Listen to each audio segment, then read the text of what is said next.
नमस्कार, आप देख रहे हैं बड़ी बहस। मैं हूं आपके साथ पूजा यादव। कृषि कानून पर किसानों के आंदोलन का 12वां दिन पूरा हो चुका है। कल भारत बंद से पहले आज सियासी दलों का हल्ला बोल लगातार रहा। अखिलेश यादव ने बीजेपी सरकार पर जोरदार तरीके से हमला बोला और हमला बोलने के लिए सड़क पर धरना देकर बैठना पड़ा, तो उसके लिए भी तैयार हो गए। किसानों की आवाज बनकर उतरे अखिलेश यादव ने कहा कि सरकार किसानों की आवाज नहीं सुन रही है। रविशंकर प्रसाद का अखिलेश यादव पर इस दौरान में हमला रहा। कहा कि मुलायम ने मंडी के चंगुल से मुक्ति के लिए कहा था। विरोध के लिए विरोध कर रहा है इस वक्त विपक्ष। पूरे तौर पर यह सियासत अपनी चमकाने की कोशिश कर रहे हैं। मोदी सरकार ने किसानों के लिए क्रांतिकारी कदम उठाए हैं। सीएम योगी ने भी कहा कांग्रेस के घोषणा पत्र में एपीएमसी एक्ट का समर्थन है। बंद को समर्थन यानी अव्यवस्था अराजकता को समर्थन है। देश में अव्यवस्था फैलाना चाहते विपक्षी दल। दिल्ली के सीएम अरविंद केजरीवाल ने किया भारत बंद का समर्थन। केरल सरकार का ऐलान, केंद्र के नए कृषि कानूनों के खिलाफ जाएंगे supreme court. All India motor transport Congress ने भारत बंद का समर्थन किया। कल चक्का जाम का ऐलान है। दिल्ली के व्यापारियों का ऐलान, किसानों के भारत बंद के समर्थन में कल सभी मंडियां रहेंगी बंद।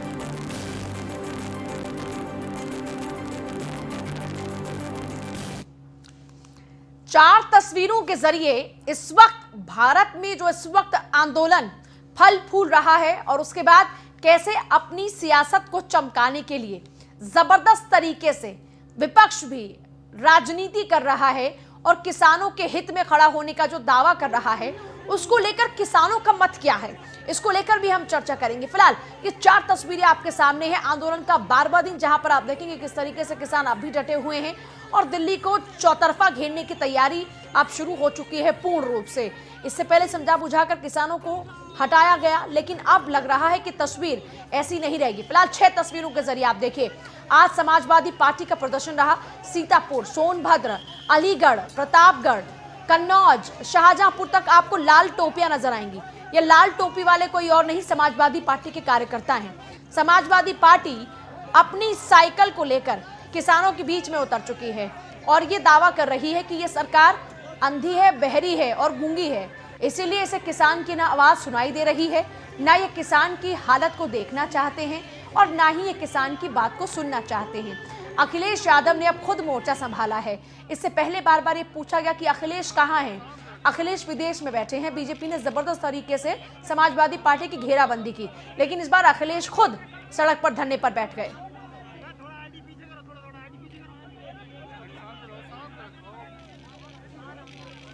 अब जरा देखिए तस्वीरें की जा रही, जो तस्वीरें आपके सामने हैं वो ये तस्वीरें बताने के लिए कि किस तरीके से कोशिशें की जा रही हैं कि सद्बुद्धि आए, सरकार को सद्बुद्धि आए।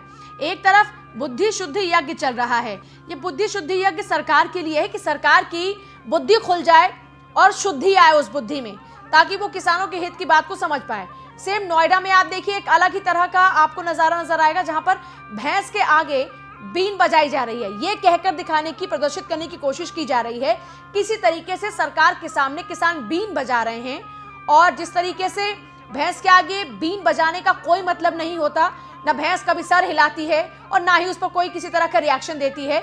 ये सरकार भी लगभग उसी तरीके से बैठी हुई है। ये प्रदर्शित करने की कोशिश की जा रही है। सांकेतिक तौर पर अलग अलग तरीके के धरने प्रदर्शन आज दिन भर से देखने को मिले हैं। किसानों का प्रदर्शन जारी है। सुनिए कृषि बिल के समर्थन में सरकार का क्या कहना है और विरोध में विपक्षी नेताओं की दलीलें क्या हैं। इसमें आपके आदरणीय पिताजी मुलायम सिंह यादव भी मेंबर हैं और मैं ऐसा मानता हूं कि अभी वो समाजवादी पार्टी के नीतियों की आखिरी आवाज है, क्योंकि बड़े नेता हैं। उन्होंने भी बहुत साफ साफ कहा है उस रिपोर्ट में कि यह बहुत जरूरी है कि किसानों को मंडियों के चंगुल से मुक्त किया जाए। उसमें बाकी लोगों ने भी कहा है, अकाली के लोगों ने भी कहा है, और समाजवादी पार्टी हो या शिवसेना हो, जब सदन में बहस चल रही थी इन्होंने इसका समर्थन भी किया। देश के किसानों के हित में पिछले 6 वर्षों में अनेक क्रांतिकारी कदम उठाए हैं। हम सब जानते हैं कि देश के अंदर प्रधानमंत्री फसल बीमा योजना, प्रधानमंत्री कृषि सिंचाई योजना, खेती को तकनीक के साथ जोड़ने की कार्य योजना हो,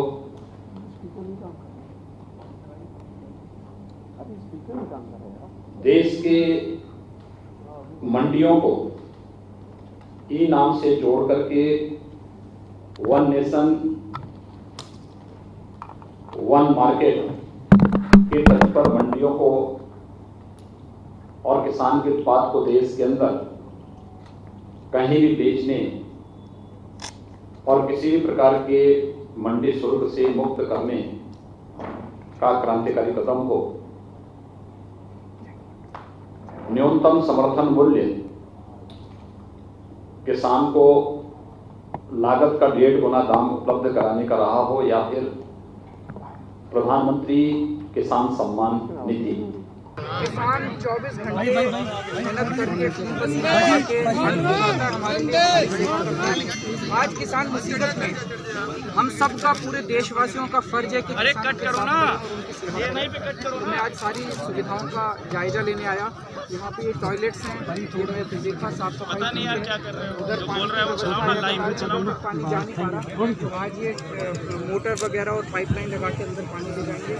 उधर रहने की भी व्यवस्था देखी, किचन भी देखी। आपके कहने के बाद पाइप में आ गई है, पाइपों से पानी जा रहा है। सर आंदोलन होते जा रहा है, इंतजाम से वो सेटिस्फाइड हैं, लेकिन मैं लगातार संपर्क में हूँ। हमारे जर्नैल सिंह यहाँ पे जो एमएलए कल रात को नहीं सोए हैं, उनके सामने पूरी रात सोए हैं। तो हमारे सारे वॉलंटियर्स, सारे कार्यकर्ता, सारे ऑफिसर सेवा में लगे हुए हैं और मैं उम्मीद करता हूँ कि इसका जल्द से जल्द। सर, आम आदमी पार्टी के बंद में समर्थन देती है पूरी तरह से। आम आदमी पार्टी कल जो किसानों ने 8 तारीख को भारत बंद का आह्वान किया है, आम आदमी पार्टी पूरी तरह से उसका समर्थन करती है और सारे कार्यकर्ता हमारे इसमें पार्टिसिपेट करेंगे पूरे देश भर में।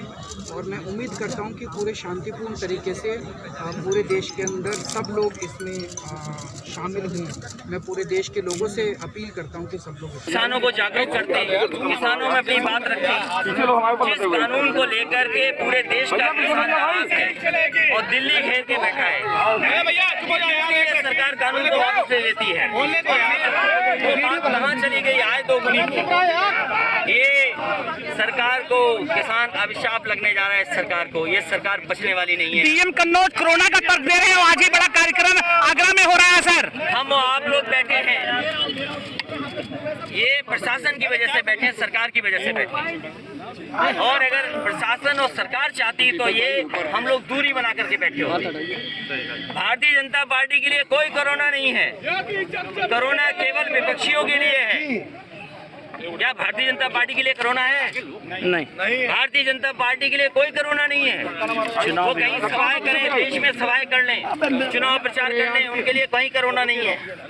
लेकिन क्योंकि विपक्ष को रोकना है इसलिए कोरोना है। और फिर कोरोना में भी कितने लोगों की जान गई, न जाने कितने प्रतिनिधियों के परिवारों की जान जा चुकी है। प्रतिनिधियों, जनता के प्रतिनिधि, उनकी जान गई है, डॉक्टर्स की जान गई, इंजीनियर्स की जान गई, अधिकारियों की जान गई। और इतने महीनों में अभी तक कोरोना से कोई बचाव नहीं कर पाई सरकार। देखिए, अखिलेश यादव ये कह रहे हैं कि जब हमारे सड़क पर उतरने की बारी आती है तो बीजेपी दुहाई देती है कोरोना की, लेकिन जब इनकी अपनी रैलियां होती हैं, जब इनके अपने कार्यक्रम होते हैं, तब कोई कोरोना होता नहीं। चर्चा की शुरुआत करते, क्योंकि बहुत ही अहम मुद्दा है। देश का किसान सड़कों पर है, राजनीतिक लोग भी अब सड़कों पर आ चुके हैं और साथ दे रहे हैं, लेकिन सरकार कह रही है कि ये सिर्फ और सिर्फ अपनी राजनीति चमकाने के लिए बैठे हैं। संदीप द्विवेदी प्रवक्ता बीजेपी, सचिन रावत नेता कांग्रेस, कपिल श्रीवास्तव प्रवक्ता समाजवादी पार्टी, अजय शर्मा वरिष्ठ पत्रकार हमारे साथ में, किरण पाल सिंह राष्ट्रीय वरिष्ठ उपाध्यक्ष भारतीय किसान यूनियन भानु, और इंजीनियर इमरान लतीफ प्रदेश उपाध्यक्ष आम आदमी पार्टी। सभी का स्वागत है पहले एक बार। लेकिन शुरुआत में करूंगी, अगर हमारे साथ में किरण पाल सिंह इस वक्त हैं, उनके साथ।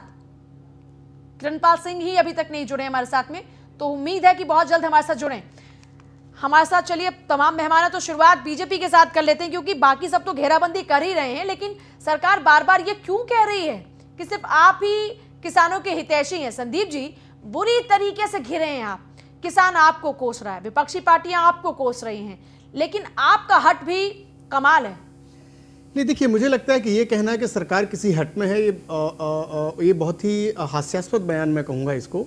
अच्छा, हास्यास्पद कैसे? क्योंकि प्रैक्टिकली देखिए, प्रैक्टिकली आज 99% किसान अपने घरों में, अपने खेतों में, अपनी जमीन पे काम कर रहा है, और 1% लोग, जिसमें से कुछ किसान है और कुछ किसानों के बहाने राजनीति करने वाले लोग हैं, अगर सड़क पे आ गए तो उसका मतलब ये नहीं कि पूरा किसान इस देश का आ गया। किसान इस वक्त सड़क पर है, वो किसान ही नहीं असल में। देखिए पूजा आप ये कहना चाह रहे हैं वो राजनीतिक लोग हैं? नहीं, तो आप 99% किसानों के बारे में सोचेंगे या 1% जो लोग जिनके बीच में कहीं ना कहीं, ये जितने भी लोग बैठे हैं और अब तक जितने भी लोग उनके साथ जुड़ रहे हैं, आप कह रहे हैं 99% किसान, 99% किसान आज समर्थन में है, आप उसके बारे में सोचेंगे या 1% लोग जो असहमत है उनके बारे में सोचेंगे? दूसरी चीज, ऐसा कोई मत आपने तैयार किया क्या? ऐसी कोई वोटिंग आपके पास में आई क्या जिसमें आपने 99%? आप बताइए, पश्चिमी उत्तर प्रदेश, हरियाणा और पंजाब के अलावा कहाँ आंदोलन हो रहा है?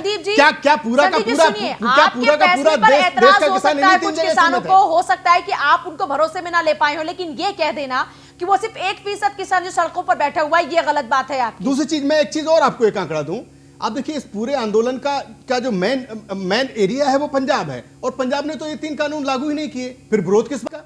दूसरी चीज, अगर विरोध था भी तो अमरिंदर सिंह, कांग्रेस सबसे ज्यादा एमएसपी चिल्ला रही है, आप अपने राज्यों में लागू करके दिखा देते, केंद्र सरकार अपने आप बैकफुट पे आ जाती। ये सिर्फ और सिर्फ देश को जलाने के लिए एक राजनीतिक प्रपंच है। और मैं फिर वही बात कहूंगा, जब किसानों को पहले और दूसरे दिन मीटिंग के लिए बुलाया गया था, किसानों को यही नहीं पता था कि हम एक्ट के किस वजह से उन एक्ट का विरोध कर रहे हैं। ये खुद किसान नेता का बयान था मीटिंग से निकलने के बाद। खामखा 99% लोगों को छोड़कर उन 1% लोगों से, उन राजनीतिक लोगों से बातचीत कर रहे हैं, क्यों? नहीं, देखिए, हम ऐसा क्या दबाव है? हम मतलब आप ये कहना चाह रहे हैं, इसका मतलब तो ये भी हुआ ना कि उस 1% के दबाव में आप आ गए। नहीं, देखिए, वो भी जो अपने एजेंडा था उन्होंने पूरा कंप्लीट कर लिया, आप पर दबाव बनाना था, आपको मजबूर कर दिया, घुटनों पर ला दिया कि आप उनसे बातचीत कीजिए। आपको उनको सरकार बुलाना न पड़ेगा। घुटनों पे है न किसी के दबाव में है सरकार, बल्कि उन भोले भाले किसानों को लेकर चिंतित है, जिनको कहीं ना कहीं बहका के विपक्ष ने जानबूझ के सड़कों पे बिठा दिया। और मैं चैलेंज करके कहूंगा कि कल दूध का दूध, पानी का पानी हो जाएगा, कितना किसान समर्थन में और कितना विरोध में है। ये 2 कॉन्ट्रडिक्टरी बातें नहीं हुई। एक तरफ संदीप जी ये कह रहे हैं कि 99% तो किसान अपने खेत में बैठा है, ये 1% राजनीतिक लोग हैं। फिर दूसरी तरफ ये कह रहे हैं कि बहला फुसलाकर उन किसानों को भी सड़क पर ला दिया। ये दोनों बातें कैसे हो सकती हैं अजय जी? देखिए, बहुत ही इंटरेस्टिंग बातें कर रहे हैं संदीप जी, और जो समझ में आ रहा है उसमें जो मेरी जो समझ में आता है, और जो अभी तक पिछले 12 दिन से जो किसान आंदोलन को हमने समझा है, सरकार जिस तरीके से बातचीत कर रही है, वो डिवाइड एंड रूल ज़्यादा दिखाई देता है। क्योंकि किसान नेताओं से जिस तरह से बातचीत हो रही है, बारी बारी से बुलाया जाता है, फिर बातचीत की जाती है। और दूसरा, एक जो प्रचार तंत्र है वो इस बात को प्रचार करने में लगा हुआ है कि ये इनको बरगला दिया गया है, फुसलाया गया है, ये कंफ्यूज्ड है, इनको पता नहीं है, इनके फेवर में है। और जिस तरीके से अभी आपको पता होगा कि अमरिंदर सिंह को मिलने के लिए बुलाया गया था, लेकिन उनकी फ्लाइट लेट हो जाती है और वो जो है लेट पहुंचते हैं। अदरवाइज उसमें भी एक पॉलिटिकल एंगल निकल आता, पता नहीं क्या बातचीत हुई है उनके साथ में, लेकिन वो उस समय से पहुंचते हैं। तो यहाँ पर पूरी कोशिश है भारतीय जनता पार्टी की कि किसी भी तरीके से इस आंदोलन को तोड़ा जाए, और तोड़ने के लिए अलग अलग तरीके की दलीलें देकर जो है उनके बीच में एक मतभेद पैदा कर दिए जाए, और ये बताया जाए कि चंद मुट्ठी भर लोग जो है इस पूरे देश को हाईजैक करने की कोशिश कर रहे हैं और पूरे कानून का विरोध कर रहे हैं, और इसके पीछे इसको कांग्रेस पार्टी को माना जा रहा है। लेकिन मैं ये समझना चाहता हूं कि हरियाणा के अंदर जो है भारतीय जनता पार्टी की सरकार है, लेकिन वहां का किसान भी अब जो है लामबंद हो चुका है, और दुष्यंत चौटाला जो है काफ़ी छटपटा रहे हैं और परेशान दिखाई दे रहे हैं, क्योंकि दुष्यंत चौटाला भी अकाली की तरह से जो है किसानों की राजनीति करते हैं। यदि वहां पर ऐसा कुछ होता तो वहां पर भी टूटन देखने के लिए मिल सकती है। इधर पश्चिमी उत्तर प्रदेश के अंदर जिस तरीके से किसानों ने सपोर्ट किया है, और उसके बाद जो है कन्नौज से अखिलेश यादव को देख रहे हैं, तो ये आग धीरे धीरे फैल रही है।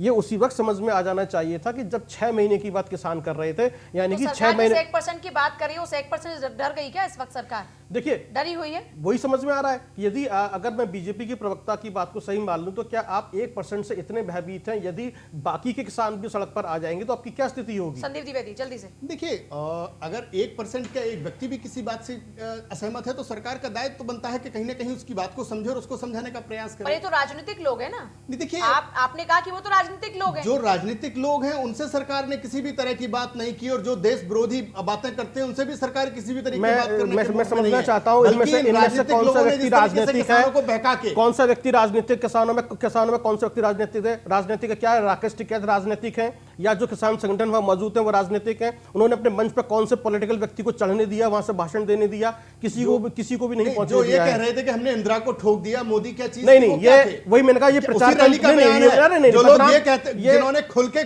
खालिस्तान जिंदाबाद, पाकिस्तान जिंदाबाद के नारे लगाए, वो लोग कौन थे? और जो लोग मौन बैठे थे वो लोग कौन थे? वहीं पर अरेस्ट कर लेना चाहिए था, देखिए क्यों नहीं किया? उनके ऊपर भी कार्रवाई की जा रही है। ऐसा नहीं कि सरकार हाथ पे हाथ रख के बैठी है। सरकार देखिए, किसान सरकार आंदोलन के लिए वही कहा, प्राथमिकता है किसान किसानों को आंदोलन को सुरक्षित उनके दबाने घर के लिए, पहुंचाना। किसान बाकी आंदोलन को देश दबाने विरोधी, के लिए देश के आप खिलाफ खालिस्तानी षड्यंत्र कह रहे रचने हैं, वालों को या कैसे पाकिस्तान सबक के सिखाना झंडों है, की बात सचिन कर सरकार रहे अच्छे हैं। से जानती है। ये ठीक- आपके हिसाब से कांग्रेस सच रही है ना षड्यंत्र, तो इसका जवाब देंगे सचिन रावत। सचिन रावत जी, क्यों आप किसानों के आंदोलन को हाईजैक करने की कोशिश कर रहे हैं? क्यों चिंगारी सुलगा रहे हैं? आरोप लग रहे हैं आपके ऊपर। देखिए पूजा जी, मैंने भी संदीप जी की बात सुनी और बड़ी देर से सारी चर्चा को मैंने सुना। मैं बताना चाहूंगा कि भारत देश में 62 करोड़ से ज्यादा किसान हैं और 250 जो किसान संगठन है और हमारे किसान नेता भाई। जब इन्होंने किसान अध्यादेश, जो काला कानून हमारे किसान भाइयों पे थोप दिया, उसके बाद सरकार लगातार कोरोना का हवाला दे रही थी। आज आपने रविशंकर प्रसाद की प्रेस कॉन्फ्रेंस देखी थी क्या? केंद्रीय मंत्री रविशंकर प्रसाद प्रेस कॉन्फ्रेंस में बाकायदा कहते हैं कि जिन कानूनों का आज विरोध हो रहा है उन्हीं के प्रावधानों का समर्थन कर रहे थे मनमोहन सिंह अपने 10 साल की कार्यकाल में। देखिए, आज सत्ता में कौन है? सत्ता में भारतीय जनता पार्टी है। और हम लोग जब किसान अध्यादेश बना रहे थे उसमें एमएसपी को मेंशन कर रहे थे, न्यूनतम समर्थन मूल्य को। अच्छा, क्या कांग्रेस को ऑब्जेक्शन किस बात पर है? खत्म नहीं कर रहे थे। कांग्रेस को ऑब्जेक्शन किस बात पर है? खत्म नहीं कर रहे थे। इस बात पर किसी को उसमें एमएसपी नहीं है, क्योंकि किसान तो अब ये कह रहे हैं कि तीनों के तीनों बिल वापस लो, लेकिन कांग्रेस किस बात पे ऑब्जेक्शन कर रही है कि एमएसपी भी लिखित में दो? बस इतना ही ऑब्जेक्शन है कांग्रेस का? नहीं, कांग्रेस का सीधा स्टैंड है कि सबसे पहले ये 3 काले कानून वापस ले सरकार। हमारे 10-12 हजार किसानों पे जो एफआईआर लिखी गई है 307 के एक्ट के अनुसार, उनकी एफआईआर वापस ली जाए। और हरियाणा के मुख्यमंत्री ने हमारे किसान भाइयों को आतंकी बोला है और उत्तर प्रदेश के एक मंत्री ने गुंडा बोला है, तो उनको सामने आकर के सार्वजनिक किसान भाइयों से माफी मांगनी होगी।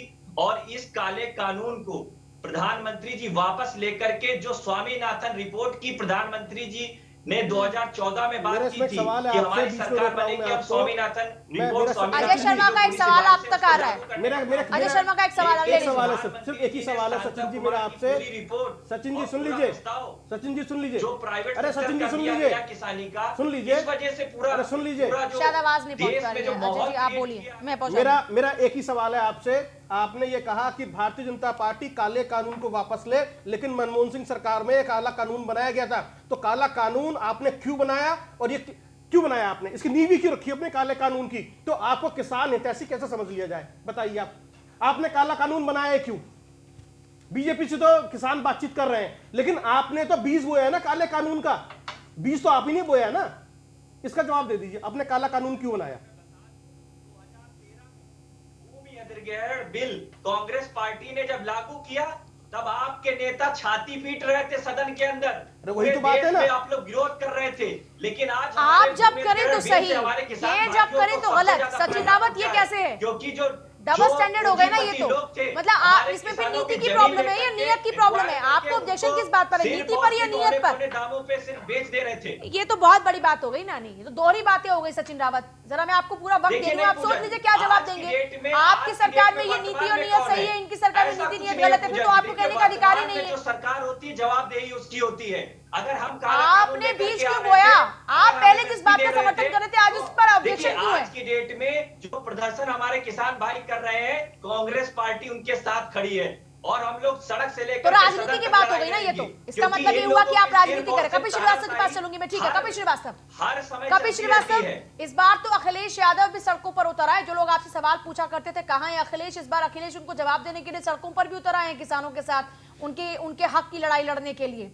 लेकिन मेरा ये सवाल आपसे इसलिए क्योंकि पिछले कुछ जो तमाम आंदोलन रहे उसमें ये देखा गया कि जब विपक्ष की एंट्री हुई तो वो आंदोलन ही खत्म हो गया, क्योंकि उसमें इन्होंने कहा कि आपकी एंट्री राजनीतिक साजिश है, या फिर आप कोई आतंकी हमला कराने की साजिश है, या फिर आपके तार जुड़े हुए हैं। तो आपकी एंट्री कहीं किसानों के लिए नुकसान का सौदा तो नहीं होगी इस बार? पूजा यादव जी, ये प्रश्न मुझसे?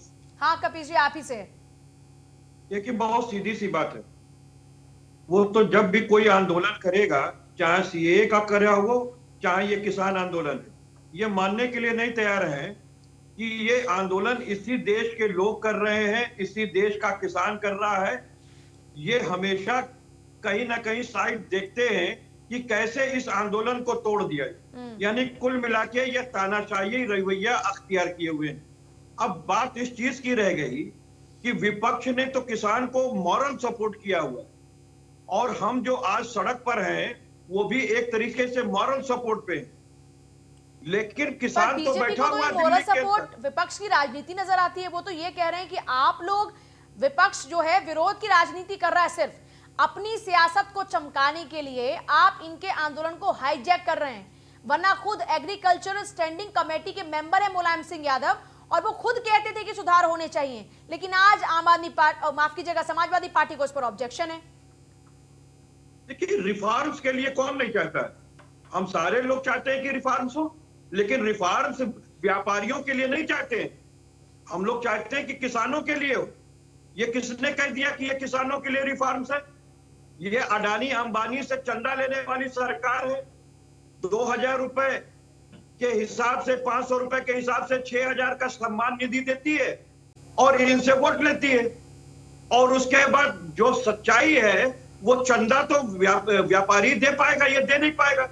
तो ये व्यापारियों की हिसाब सरकार है और ये चुनिंदा पूंजीपतियों के लिए काम कर रही है। अच्छा, ये कह रहे हैं कि इसीलिए 1% लोग हैं। आप संदीप जी की बात सुने तो संदीप जी ने कहा कि 1% लोग ये राजनीतिक लोग हैं। 99% किसान जिसके हित में ये कानून लेकर आए हैं वो तो अपनी खेती बाड़ी में लगा हुआ है। ये 1% लोग राजनीतिक हैं। इस पर क्या जवाब है आपका सरकार को? इसी बात पे हास्यास्पद बात की जवाब नहीं दी जाती।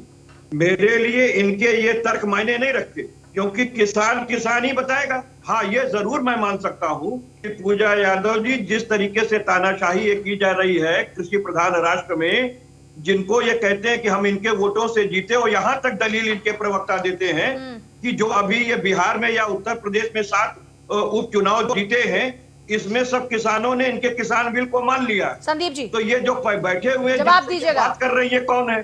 खालिस्तानी और पाकिस्तानी लोग हैं इनके हिसाब से। बात तो आप कर रहे हैं। नहीं, देखिए, मैं आपको एक चीज क्लियर कर दूं। ईवीएम सेट है इनकी, इसलिए ये किसी की सुनने वाले नहीं है। ये तो रिमोट से चलने वाली सरकार है। ये अडानी और अंबानी चलाते हैं। जब ऊपर से हरी झंडी मिल जाएगी तभी सरकार वापस जाएगी। जवाब ले लीजिए। क्योंकि इन्होंने जो कपिल जी अंबानी अडानी से लेते हैं, पाकिस्तान, खालिस्तान और चाइना से नहीं लेते हैं। इसलिए आप फंड की तो बात ही मत करिए। पाकिस्तान और चाइना और कनाडा से फंड लेने वाले यहाँ ना बताएं हम किनसे फंड लेते हैं। दूसरी चीज कपिल जी, आपकी जानकारी के लिए बता दो, आप अपने एक सांसद का बयान बता दीजिए जिसने संसद में इस कानून के किसी भी उसका क्लॉज का विरोध किया हो।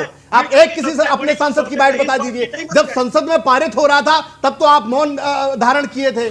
आजम खां के लिए कोई बात आती है तो आप सड़कों पर निकल जाते हैं, और किसानों के लिए आती है तो 6 महीने बैठ के वेट करते हैं कि जब किसान 12 दिन बैठ जाएगा, जब माहौल गर्म हो जाएगा, जब लगेगा कि हाँ वोट बैंक के लिए अब आग पर्याप्त है, तब हम अपनी रोटी सेकनी शुरू करेंगे। जवाब देंगे ना इमरान लतीफ, आप भी इसका मतलब सड़कों पर आज इसलिए उतरे हैं क्योंकि आज आप लोगों को मौका मिल गया, तो आज केजरीवाल साहब भी पहुंच गए किसानों के बीच में, आरोप लगा रहे हैं बीजेपी के प्रवक्ता। मौका कौन सा? क्यों मौका दे रहे हो भाई? हमें नहीं चाहिए किसानों का वोट, हमें यह चाहिए नहीं चाहिए किसानों का वोट। आपको किसानों का वोट नहीं चाहिए? अरे भीख, किसानों के आगे वोट की भीख मांगने वाले ये ना कहें किसानों का वोट चाहिए कि नहीं चाहिए। एक सेकंड इमरान लतीफ, जल्दी से फटाफट को ब्रेक पर जाना है। बुलडोजर चला रहे हो किसानों की, आप किसानों के सीने पे बुलडोजर क्यों चला रहे हैं? यही तो मैं पूछ रहा हूँ। सदन के अंदर आम आदमी पार्टी के राज्यसभा सांसद ने आपको सबसे पहले गजट लाकर कानून पारित कर देते हैं अपने राज्य में, और आप उनके हितैषी बनने की कोशिश करते हैं। आज रविशंकर प्रसाद आपका वो गजट लेकर बैठे हुए थे जिसके तहत आपने कानूनों को राज्य में पारित कर दिया, उस पर क्या जवाब है आम आदमी पार्टी का? आपकी आवाज नहीं आई, एक बार फिर से सवाल रिपीट कर दीजिए। इमरान जी, मेरा सवाल ये है कि रविशंकर प्रसाद ने जब आज प्रेस कॉन्फ्रेंस की तो आपके उस गजट को लेकर बैठे हुए थे जिसके तहत आपने इन तीनों कानूनों को सबसे पहले पारित कर दिया दिल्ली में। वो कह रहे थे एक तरफ आप हितैषी बनते, दूसरी तरफ आपकी ये हरकत देख लीजिए। जिस तरीके से भारतीय जनता पार्टी का सिर्फ एक काम है, देश की जनता को गुमराह करना, गलत तथ्यों को पेश करके देश की जनता को गुमराह करने का काम किया जा रहा है। इस कानून को लेकर आम आदमी पार्टी का क्या स्टैंड रहा है, वो राज्यसभा के अंदर हमने पुरजोर ढंग से दिखाया था। इस कानून का विरोध हमने हर स्तर पे किया है। हमने सदन के अंदर हमारे राज्यसभा सांसद माननीय संजय सिंह जी ने उस माई को तोड़कर हमने बिल्कुल आप ये कह रहे हैं कि वो गजट झूठा है, जिस गजट का जिक्र किया जा रहा है वो झूठा है, वो एक फर्जी कागज है, बिल्कुल झूठा है, बिल्कुल झूठा है। इस तरह का कोई कानून नहीं। देश के केंद्रीय मंत्री, हंसी मत, जवाब दीजिए। देश के केंद्रीय मंत्री एक पर्चा लेकर बैठे हैं जिसको गजट बता रहे हैं, दिल्ली सरकार का ये कह रहे हैं कि फर्जी कागज है। पूजा जी, कानून केंद्र सरकार लेकर आई है, जो केंद्र सरकार के अधिकार। अमरिंदर जी ने भी के लिए भी तो लेके आई थी, उन्होंने क्यों लागू नहीं किया? उन्होंने क्यों कहा, क्यों उन्होंने रातों रात दूसरा कानून पारित किया और लागू कर दिया? ये सिर्फ हास्यास्पद है। सुबह से शाम तक जिन किसानों को आप गाली देते थे पराली के नाम पे, आज उनके लिए आप काजू किशमिश बटा रहे हैं, उनके लिए आप लंगर लगा रहे हैं। सुबह से शाम तक इन्हीं किसानों को आप गाली देते थे कि पराली जलाते हैं पंजाब के किसान, पराली जलाते हैं हरियाणा के किसान, पराली जलाते हैं पश्चिमी उत्तर प्रदेश के किसान। आज कहां गई आपकी? तो इसका क्या मतलब है? तो देखा आपने किस तरीके से सियासत अब अपनी चरम पर पहुंच चुकी है, लेकिन हमारी चर्चा बड़ी जोरदार चल रही है। अपनी अपनी बात हर कोई कह रहा है, लेकिन अब तक इस पूरी डिबेट के दौरान में किसानों की बात करने की बजाय लोग ज्यादातर अपनी बात करते नजर आए। संदीप जी, आपने कहा कि 1% लोग, फिर आपने दोहरी बात की, इतने सारे सवाल भी आप तक आ गए, लेकिन इस बीच सबसे बड़ा सवाल यह है कि एक तरफ विपक्ष को कोसना, आज आप जिस तरीके से रविशंकर प्रसाद की पूरी जो प्रेस कॉन्फ्रेंस थी उसमें पूरा का पूरा फोकस विपक्ष को कोसने के लिए किया जा रहा था। इससे तो यही अंदाजा लगाया जा रहा है कि विपक्ष की एंट्री आपके लिए घातक सिद्ध हो रही है, साबित हो रही है, इसलिए आप लोग डर गए हैं। नहीं, देखिए, मैं पहली चीज तो ये बता दूं, आपने कहा कि किसानों की बात नहीं की। देखिए, ये सरकार ने अगर एक अच्छे बदलाव की शुरुआत की तो वो कहीं ना कहीं किसानों की बदहाली दूर करने के लिए की, और इतना बड़ा बोल्ड डिसीजन लिया। सरकार को पता था कि कहीं ना कहीं जो मंडी में बिचौलिए बैठे हैं वो विरोध करेंगे इस चीज का। नोटबंदी, जीएसटी, आपने इतने बोल्ड डिसीजंस लिए, लेकिन आपके इन तमाम बोल्ड डिसीजंस पर आम जनता की बेरुखी देखने को मिली, नाराजगी देखने को मिली। अब आप देख लीजिए, आप किसानों के लिए 3 बिल लेकर आते हैं, आप कहते हैं कि ये उनकी जिंदगी को बदल देगी, एग्रीकल्चर का जो ढर्रा है उसको बदल देगी, लेकिन किसान आपकी इस बात को पचा नहीं पा रहा। दो बातें, या तो आपका ये जो प्रयास है वो उनके हित में है नहीं, या तो आपका ये प्रयास उनको पच इसलिए नहीं रहा क्योंकि आपने उनको भरोसे में लिया नहीं। अब दोनों में से कौन सी बात है वो आप बता दीजिए। देखिए, बहुत सिंपल सी बात है। अभी पूरे देश ने देखा कि किस तरीके से सीएए नाम पे मुसलमानों को बरगलाया गया कि आपकी नागरिकता चला दी।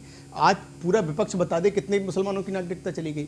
इसी तरीके से किसान बिल को लेके आपने डिमोनेटाइजेशन के लिए को लेके देश के लोगों को गुमराह किया, आपने जीएसटी को लेके देश के लोगों को गुमराह किया। आज वही चीजें कहीं ना कहीं इस देश में पॉजिटिव इंपैक्ट लेके आई ना, कहीं एक बहुत बड़ा बदलाव की तरफ हम बढ़े ना। पॉजिटिव इंपैक्ट देखिए, क्या पॉजिटिव, जीएसटी से क्या हमारा टैक्स कलेक्शन नहीं बढ़ा? आप बताइए, पिछले 6 साल में सरकार ने एक भी टैक्स बढ़ाया उस आम जनता के ऊपर, बल्कि 90% आइटम जो 12% में थे वो 5% या 0% पे आ गए। विषय है नहीं, आतंकी गतिविधियां, आपने कहा कि व्यवस्था दुरुस्त होगी, आपने कहा कि जीडीपी बेहतर होगा, लेकिन आज आपके पास में एक अच्छा खासा बहुत बड़ा एक्सक्यूज है कोरोना काल, जिसमें पूरा विश्व इस वक्त उससे त्राहिमाम कर रहा है। तो आपकी जीडीपी और आपकी अपनी इकोनॉमी कैसे बच जाएगी? आपके पास में एक अच्छा खासा एक्सक्यूज और ये एक फैक्ट भी है। नहीं, देखिए, मैं आपको एक चीज बता दूं, कोरोना काल नो डाउट कहीं ना कहीं पूरे विश्व के लिए एक बहुत बड़ी त्रासदी है, लेकिन फिर भी कहीं ना कहीं भारत की जनता के सहयोग से फिर भी हमने बहुत अच्छा कोरोना काल से लड़ाई लड़ी, और अभी भी हम बहुत अच्छी लड़ाई लड़ रहे हैं। दूसरी चीज, किसानों को लेकर मैं आपको एक चीज कर दूं,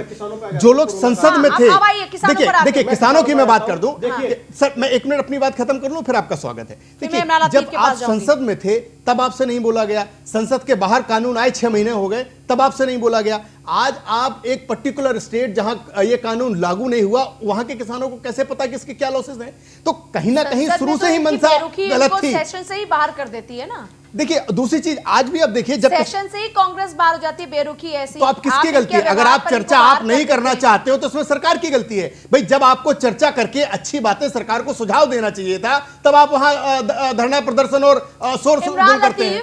इमरान लतीफ, चलिए जी फटाफट से। देखिए, जैसे अभी संदीप जी बात कर रहे थे, कोरोना काल का इन्होंने जिक्र किया और किसानों की इसमें बातचीत हुई।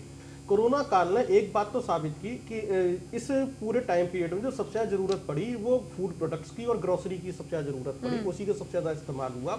और इसी ऐसे टाइम पीरियड के अंदर किसानों ने सबसे ज्यादा खेतों में काम किया, चाहे पैरों में बीमारियां पड़ गई हों, लेकिन वो खेतों में काम कर रहा था और जिसकी वजह से जीडीपी में हमने एक अच्छा उछाल भी देखा। और उसके बाद जो है जो स्थितियां बदली और उसी दरमियान जो है ये जो है सामने आता है आपका कृषि बिल। तो कृषि बिल जो सामने आता है, यानी कि सरकार ने इसको, इस पूरी खेती को भी अपने हाथ में लेने की कोशिश की एक तरीके से, इसको समझने की कोशिश करें। दूसरा, ये जो एक मार्केट है, अभी हम कृषि बिल पर डिस्कस कर रहे हैं, लेकिन इसके पीछे जो है जैसे कि लगभग 12,000 अरब डॉलर का जो रिटेल मार्केट है, आप चाहे नेस्ले की बात कर लें, कोको कोला की बात कर लें, या दूसरी आईटीसी कंपनी है जो आटा खरीदती है या जो बनाते हैं उनकी बात कर लें, और तो ये जितनी भी कंपनीज हैं जिस तरह से चिप्स बनाती हैं, सब कुछ करती हैं, तो एक बहुत बड़ा मार्केट है। और इस मार्केट की जो खरीद फरोख्त जिस तरीके से होती है उसको जो है एक तरीके से जैसे मैनेज करने की कोशिश की जा रही है। और इसके अंदर जो एमएसपी है वो इसीलिए किसानों के लिए एक लड़ाई है कि हमारी जो लागत है वो आप हमें दे दीजिए, लेकिन उनको जो लगता है, तो हम ये जानते हैं कि चाहे किसी ने भी कहा हो कि हम किसान की आय को दोगुना कर देंगे, लेकिन रियलिटी ये है कि कागजों पर कितनी बड़ी इस वक्त स्थिति बताने की कोशिश की गई हो, लेकिन आज भी किसान आत्महत्या को मजबूर है। और आप पंजाब की बात कीजिए, पंजाब में सबसे ज्यादा किसान आत्महत्या करता है। फिर क्यों कर रहा है आत्महत्या अगर अब इतनी बेहतर स्थिति है तो? हमारे साथ में आम आदमी पार्टी के लगातार प्रवक्ता बने इमरान लतीफ साहब, आप ये बताइए, आम आदमी पार्टी, जैसा आपने सुना ब्रेक पर जाने से पहले आपको कोस रहे थे कि आप यूं तो किसानों को जमकर कोसते हैं पराली के नाम पर, लेकिन आज आप उनके इतने बड़े मसीहा बनने की कोशिश क्यों कर रहे हैं? देखिए पूजा जी, थोड़ा समय दीजिए, मैं आपके हर एक सवाल का जवाब दूंगा। बिल्कुल। सबसे पहले तो संदीप जी ने जो 1% की बात की है कि आज 1% किसान सिर्फ धरने पर बैठा हुआ है, जबकि असलियत ये है कि भारतीय जनता पार्टी ने 1% से भी कम पूंजीपतियों को खुश करने के लिए किसान के डेथ वारंट पे साइन करने का काम किया है इस कानून के जरिए। इमरान जी, कनाडा और पाकिस्तान के लोगों को हम पसंद नहीं करते हैं, उनके लिए आपकी पार्टी फंडिंग लेने के लिए उनके लिए काम करती है, वो आपको मुबारक हो। न्यूनतम शिष्टाचार रखिए डिबेट का, बोलने दीजिए, आपकी यही कमी है। कमी हमारे अंदर क्या है, आपके अंदर क्या है, वो कमियां मत गिनाइए, आप अपनी बात रखिए। आप बात तो रखने दीजिए ना, आपने पूरी बात रखी संदीप जी, उनको भी तो अधिकार है। लेकिन एक बात मैं कहना चाहता हूं कि इस बार जो अन्नदाता जो जिनका अन्न हम खाते हैं, अगर आज उनके साथ जो नहीं खड़ा होता है वो खालिस्तानी है, वो पाकिस्तानी है, वो आतंकवादी है, वो देशद्रोही है। आज के किसान आंदोलन में किसानों की इन समस्याओं के साथ, किसान के इस आंदोलन में देश का जो भी नागरिक नहीं खड़ा होता है किसानों के साथ, वो दरअसल खालिस्तानी है, वो दरअसल पाकिस्तानी है, वो दरअसल आतंकवादी है। क्योंकि आज का अन्न हम खा रहे हैं, जिन भारत माँ के लाल का पसीनों का अन्न हम खा रहे हैं, अगर आज उनके साथ हम दगेबाजी कर रहे हैं तो हम इस देश के सपूत नहीं हैं, हम कपूत हैं, हम दुश्मन हैं इस देश के। तो इसको लागू करने के पहले आप क्या थे? पार्टी के लोग खाली पंजाब और हरियाणा और पश्चिमी उत्तर प्रदेश और कुछ और राज्यों के थोड़े मोड़े किसान आंदोलन का क्या जवाब है? पूजा जी, मुझे अपनी बात पूरी करने दी जाए, मैं सारे सवालों पे आ रहा हूँ। 1% की बात लोग कर रहे हैं। इसी तरीके से अंग्रेज भी कह सकते थे कि जब हिंदुस्तान की आजादी के लिए 121 लोगों को फांसी के फंदे पर चढ़ाया गया तो उसमें 96 लोग पंजाब से थे। तो उस समय तो अंग्रेज ये जो 96 लोग हैं वो पंजाब से हैं, यानी गुलामी से पंजाबियों को दिक्कत है, बाकी का देश अंग्रेजों के साथ खड़ा है। ये कुतर्क तो अंग्रेज भी कर सकते थे, लेकिन उन्होंने ये कुतर्क नहीं किया। भारतीय जनता पार्टी सुनिए, ये कोई मंच नहीं जहां पर रैली चल रही है या फिर आपको कोई भाषण चल रहा है। इमरान लतीफ साहब, इस तरह की बातें मंचों पर अच्छी लगती हैं कि आप बगैर सांस रोके एक ही सुर में, एक ही लय में अपनी बात को रखे जाएं, तो ऐसा कोई मंच नहीं है। तार्किक बातें करते हैं ना, सुनिए, आप पराली पे भी जवाब ले, सुनिए, आप तार्किक बात कीजिए, एक ही लय में बात करने की बजाय पॉइंट टू पॉइंट बात कीजिए, तो जनता भी आपकी बात को बखूबी समझ पाएगी। आपने कहा कि खालिस्तानी ये लोग हैं जो आज किसान को खालिस्तानी बता रहे, जिन्होंने किसान के खिलाफ में बिल पास कर दिया। बीजेपी के प्रवक्ता ने सवाल पूछा कि आज जो लड़ाई आप सड़कों पर लड़ने की बात कर रहे हैं, वो आपने संसद में क्यों नहीं लड़ी? क्या आपके वहां पर सांसद नहीं है? कितने सवाल पूछे आपके सांसदों ने? तो आपके लिए पास जवाब है संजय सिंह का। चर्चा की मांग करते रह गए, हम भारतीय जनता पार्टी के लोगों से मनुहार करते रह गए इस बिल पे चर्चा की जाए, लेकिन पूरी गुंडागर्दी के साथ, बहुत असंवैधानिक तरीके से, पूरे अलोकतांत्रिक तरीके से, जिस तरीके से सदन के अंदर इस बिल को संसद का माहौल किसने कैसा बनाया था, ये मत खुलवाइए तो ज्यादा बेहतर है। क्यों आप संसद से बाहर किए गए थे, ये भी मत बुलवाइए तो ज्यादा बेहतर है, वरना पूरा देश जानता है कि आपके सांसद संजय सिंह का चरित्र कैसा रहा और वही जाके उन्होंने संसद में दिखाया था। इसलिए आप संसद में बहस की बात मत करिए, आप संसद को गुंडागर्दी का माहौल बनाने की कोशिश कर रहे हैं। किस तरीके से आपके सांसदों ने अभद्रता की थी, पूरे देश ने टेलीविजन पे देखा था। उनको दूर किया जाए, जो अच्छाइयां हैं उनको सामने लाया जाए और एक अच्छा बिल किसान उस गजट का जवाब क्या है? दिक्कतों के लिए आप जब जानते हैं, आपने कहा कि गुंडागर्दी ये कर रहे हैं, तो जब आपको इनके काम करने का ढर्रा पता है तो जनता के हित में आप ही थोड़ा सब्र कर लेते, लेकिन आप लोगों ने भी सब्र नहीं किया। दरअसल परेशानी है कि राजनीति आप भी कर रहे हैं, राजनीति ये भी कर रहे हैं। किस कौन रहा है? आम आदमी, किसानों के मामले में हमने राजनीति करने का काम नहीं किया। आपने अभी पराली का जिक्र किया, आप दबाव बनाने में जो आप काम कर रहे हैं उसमें आप सक्षम और सफल दोनों हैं क्या? क्या आम आदमी पार्टी सरकार को घेरने के लिए काफी है? ये आपके नाम का गजट लेकर बैठ गए, उस गजट पर आप क्यों ऑफिशियली क्यों आप इनके खिलाफ केस नहीं करते? एक सरकार के खिलाफ में प्रेस कॉन्फ्रेंस करके एक केंद्रीय मंत्री गजट लेकर, कागज लेकर हाथ में बैठ गया है। बिल्कुल करेंगे हम, फिर क्यों नहीं किया? खुलकर अब तक क्यों नहीं बोल रहे? खुलकर क्यों नहीं बोल रही आम आदमी पार्टी? कपिश, चले मैं आती हूँ, कपिश श्रीवास्तव जी, कपिश श्रीवास्तव जी और सचिन जी, दो मैं बहुत देर से आप लोगों के पास नहीं आ पाई हूँ। कपिश श्रीवास्तव जी, जो कोशिश आज आप लोगों ने की है, क्या आप इस कोशिश में कामयाब होंगे? आपको लग रहा है कि सरकार पर दबाव बनाने में, और जिस तरीके से आज प्रदर्शन किया, जिलों भर में समाजवादी पार्टी के कार्यकर्ता सड़कों पर फिर से उतर आए, प्रदर्शन हुआ, कहीं पर यज्ञ हो रहे हैं, हवन हो रहा है, तो ये जो प्रेशर पॉलिटिक्स चल रही है वो कितनी कामयाब होगी? पहली चीज ये है कि समाजवादी पार्टी सरकार पे दबाव बनाने के लिए नहीं आई। हम तो चाहते हैं कि ये स्वेच्छा से उनकी डिमांड को मान ले। हम तो किसानों के समर्थन में हैं और सीधी सी बात ये है कि ये मुझसे तार्किक रूप से बात कर लें, विधिसम्मत बातें कर लें, तीनों एक्ट पे मैं बातें कर सकता हूं और मैं बता सकता हूं, रविशंकर प्रसाद जी खुद ही कर लें मुझसे तर्क बैठ करके, वो भी एक विधिज्ञता है, बैठ जाएं, पूछ लेंगे और ये भी पूछ लेंगे कि आदरणीय जेटली साहब और आदरणीय सुषमा स्वराज जी जो अब स्वर्गवासी हैं, ये तो बहुत अच्छी बात है। अगर ये लोग खड़े हो गए तो फिर इनका आंदोलन हाईजैक हो जाएगा, ये तो बहुत अच्छी बात है। उन्होंने जो बयानात दिए संसद के अंदर, उनको कहाँ आप लेकर के जाएंगे? अब आप बताइए किस बिचौलिए को ले आ रहे हैं? आप छोटे को खत्म करके बड़े को ले आ रहे हैं। उस समय तो वॉलमार्ट का बड़ा विरोध चलता था, पेप्सिको की कहाँ चली गई खेती? उन किसानों की जो एक्वायर्ड कर लिया इन लोगों ने खेती, उसका क्या होगा? तो इसीलिए तो कहते हैं ना कि किसान आंदोलन को मजबूती देगा, आपको ये पूरा भरोसा है? मैंने कुछ पिछले एग्जाम्पल्स दिए कि आप लोगों की एंट्री, यानी विपक्षी पार्टियों की एंट्री ने आंदोलनों को खत्म कर दिया, क्योंकि सरकार के पास में एक मौका मिल गया आप लोगों को घेरने का, और ये कहकर वो आंदोलन ही खत्म हो गए। तो इस बार भी आप लोगों की जो सियासी एंट्री है किसानों पर भारी तो नहीं पड़ेगी, या फिर आप लोग उनको मजबूत करने का काम करेंगे? देखिए पूजा जी, बहुत सीधी सी बात कर रहे हैं। कोई आंदोलन अगर सही बातों और सही तथ्यों पर है तो इस बात को कौन देखेगा कि किस तरीके से इनकी सरकार रौंदेगी? जिस तरीके से सीए को रौंदी थी, और आपको याद होगा कि माननीय सुप्रीम कोर्ट ने कहा था कि सरकार को कि जाकर के बात करिए, वहां पर आप अपनी कमेटियां भेजिए, लेकिन वो तो कोरोना ने इनको बचा लिया और सुप्रीम कोर्ट का ये आड़ लेते हैं उसी सुप्रीम कोर्ट का। और हकीकत क्या है, बताएंगे आप जरा, आंकड़ा है आपके पास? अब तो ये संवैधानिक अधिकारों को छीनने का काम कर रहे हैं, और माननीय जो हमारे मित्र बैठे हुए हैं वो गाल बजा रहे हैं, उनको कोई विधि से सम्मत तथ्यों की जानकारी नहीं है। तो अगर जानकारी, आप हमें तथ्य बता दीजिए, कितने लोगों की नागरिकता चली गई सीए के नाम पे? मुद्दे पर रहते हैं ना, आज हम किसानों की बात कर रहे हैं, किसानों के मुद्दे पे भी बता दीजिए। आपके सांसदों ने कितने सवाल उठा लिए थे, कितना आपने विरोध कर दिया था, किस मुद्दे पे विरोध कर दिया था? आप बताइए, जब सदन में पारित हो रहा था तो कितना विरोध कर दिया था? क्या मुलायम सिंह जी की उस बात को आप नकारेंगे जिन्होंने कहा था कि कहीं ना कहीं इसमें सुधार होना चाहिए? व्यापारियों का हित साध रही है, और द्विवेदी जी भी बैठ के साध रहे हैं। द्विवेदी जी को बड़ा मजा आ रहा है। अरे सर, सरकार में लोग मजे के लिए नहीं बैठते, सेवा के लिए बैठते हैं। जो मजे के लिए बैठे वो आज सड़क पे आ गए हैं। याद रखिए, सरकार में आप सेवक की तरह बैठते हैं, आपका काम सेवा करना होता है। आप पर वो भरोसा क्यों नहीं कर पाते? सवाल तो यही है ना संदीप द्विवेदी जी। देखिए, आप 99% की बात कर रहे हैं, 1% की मैं खुल के कहूंगा।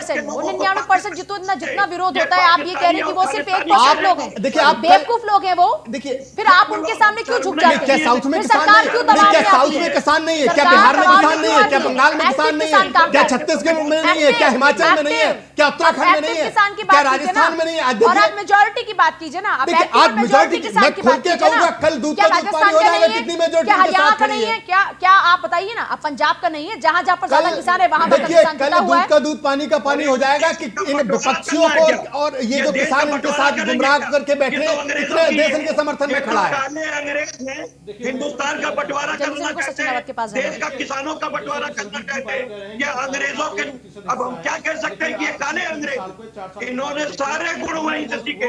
पहले उनके लिए काम करते थे और अब जो आप व्यापारियों का हिस्सा रहे, जैसे ईस्ट इंडिया कंपनी के लिए तो बीजेपी के नेता भी क्या करते हैं? स्वामीनाथन वही किसान है जो गुड़गांव में जाके फोटो शूट करवाते थे, उन्हीं किसानों की बात कर रहे हैं ना, जो महंगी महंगी गाड़ियों से आके यहाँ धरना प्रदर्शन करके जाके शांत बैठ गए जब उनका प्रोपोगंडा पूरा खुल के सामने आया। तो उस किसान, क्या जिसके पास जमीन है वो किसान नहीं है? देखिए, अगर उसके पास महंगी गाड़ियां तो क्या आप उसके पास से किसान का तमगा छीन लेंगे? ये किसान अगर महंगी गाड़ियां रखता तो पहले ट्रैक्टर खरीदता। उसको महंगी गाड़ी की नहीं, ट्रैक्टर की जरूरत पड़ती है। वो बिचौलिए हैं, वो मंडी के दलाल हैं और उनका कमीशन खत्म हुआ है इसलिए उन्हें दर्द हो रहा है। वो बिचौलिए और दलाल हैं जो कहीं ना कहीं आज किसानों को गुमराह कर रहे हैं। किसानों के आंदोलन को खत्म करने के लिए इस तरह की बातें करना ठीक नहीं है, निरर्थक है। हम सिर्फ एक बात समझना चाहते हैं, मैं जो कहना चाहता हूँ, भारतीय जनता पार्टी को लग रहा था कि ये इसका जो है इसको मनमोहन सिंह सरकार लेकर आना चाहती थी, कांग्रेस इसको लेकर आना चाहती थी, इसलिए इसका विरोध नहीं हो रहा। यही गलतफहमी जो है उनको यहाँ तक लेकर आ गई है। ऐसा नहीं है। और संदीप जी, एक सेकंड, सचिन रावत बहुत देर से आप उठा रहे थे बोलने के लिए, एक सेकंड सचिन रावत। देखिए पूजा जी, संदीप जी भी बार बार कह रहे थे कि किसी से भी डिस्कशन हो सदन में, जिस तरह से आपने देखा होगा कि कार्रवाई हुई। मैं तो कह रहा हूं कि जब किसान अध्यादेश बिल लाया जा रहा था, ना तो किसान नेताओं से चर्चा की गई, ना तो विपक्ष से एक बार भी कोई भी बात की गई, ना ही उनसे सलाह ली गई। और संविधान को ताक पे रख करके जिस तरह से बिल को पास कराया गया है और बिल्कुल शोरगुल के जिस तरह से लोकसभा और राज्यसभा में आपने भी देखा होगा कि इस तरह से कोई भी बिल, कोई भी अध्यादेश नहीं पास हुआ है जिस तरह से इन्होंने ये पास कराया, क्योंकि कुछ लोगों को इनको फायदा पहुंचाना था। और आज बात कर रहे हैं कि वहां पे आपने बातचीत नहीं की। मैं तो कह रहा हूं कि रविशंकर प्रसाद साहब ने आज प्रेस कॉन्फ्रेंस की है और मोदी जी इससे पहले कई बार बोल चुके हैं एमएसपी की बात और कई तरह की बातें बोल रहे हैं। तो मुझे एक वाक्य बड़ा याद आ रहा है कि वो झूठ बोलते रहे बड़े सलीके से, हमारी जनता, हमारे किसान भाई एतबार ना करते तो क्या करते। जिस तरह से मोदी जी के झूठ को लगातार इनके मुख्यमंत्री और मंत्री उस झूठ को भी सच बना बना करके बेच रहे हैं और जिस तरह से हमारे किसान भाइयों के साथ 70 के दशक में आप इस एमएसपी को लेके आए थे, आप बता दीजिए आपने क्यों उस समय कंपलसरी नहीं किया था इसको? उन पर एफआईआर लिख दी जाती है, उनको आतंकी बता दिया जाता है। जब अगर कोई भी एमएसपी अगर मांगे और उसकी अनाज जो बनती है, जो निकटतम मंडी, उसको आप खत्म करेंगे और उन पे कुछ चर्चा नहीं हो पाती है या वो जिससे भी पास हो जाते हैं। इसलिए अब हमारे फैसला जो है पूरा करना चाहता है, भाई यहाँ पर पास करा लेते हो, फसल को कर लेते हो, अब सारा फैसला सड़क पर होगा। यानी कि अब देश की राजनीति बदल रही है, अब देश की राजनीति संसद में नहीं होगी, सड़क पर होगी, सड़क पर फैसला होगा, सड़क पर। अगर सड़कों पर फैसले होने लग गए और अगर सड़कों पर ही डिबेट शोज होने लग गए, सब कुछ सड़कों पर ही होने लगा, तो पूरा देश ही सड़कों पर होगा, क्योंकि सड़कों से देश नहीं चलते। ये चलने के लिए है, आगे बढ़ने के लिए है, ये एक सहारा मात्र है, इसको जिंदगी नहीं बनाया जा सकता। नमस्कार।